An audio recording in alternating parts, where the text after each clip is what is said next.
নমস্কার বন্ধুরা, কেমন আছো তোমরা সবাই? আশা করছি তোমরা সবাই ভালো আছো আর সুস্থ আছো। আমিও ভালো আছি। তো চলো, আজকে একজন বয়স্ক ক্লায়েন্ট এসেছেন।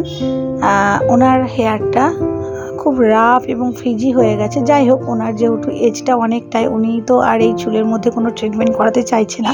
তো চলো, কাটিং করতে চাইছে। উনি সবসময় আমার কাছে কাটিং করে থাকে। দেখো, আগেও কাটিং করেছিল, স্টেপ কাটিং করেছিল। এইবার নর্মাল রাউন্ড কাটতে চাইছে। আবার পুজোর আগে এখন ট্রিমিং করবে।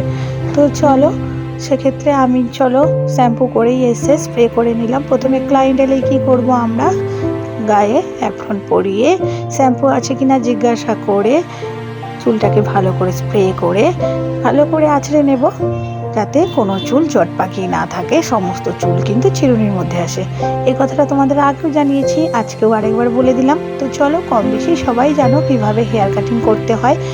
আর যারা নিউ শিখছো বাড়িতে বিউটিশিয়ান, তাদের জন্য আমার এই ভিডিও। তোমরা যদি এই ভিডিও দেখে একটুকু উপকৃত হও, তো আমাকে নিশ্চয়ই কমেন্ট করে জানিও যে তোমাদের এই ভিডিও ভালো লাগছে বা কাজে লাগছে।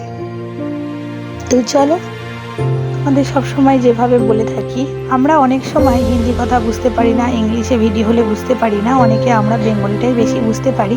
তো চলো, তাদের জন্য আমার বেঙ্গলিতে নিয়ে আসা, ঠিক আছে? তো চলো, প্রথমে ওয়ান লেন্থ কেটে নিচ্ছি। একটা গাইডলাইন তৈরি করে নিয়েছি এবং সেই গাইডলাইন অনুযায়ী কিন্তু প্রত্যেকটা হেয়ার আমি কেটে নিচ্ছি, সেম টু সেম।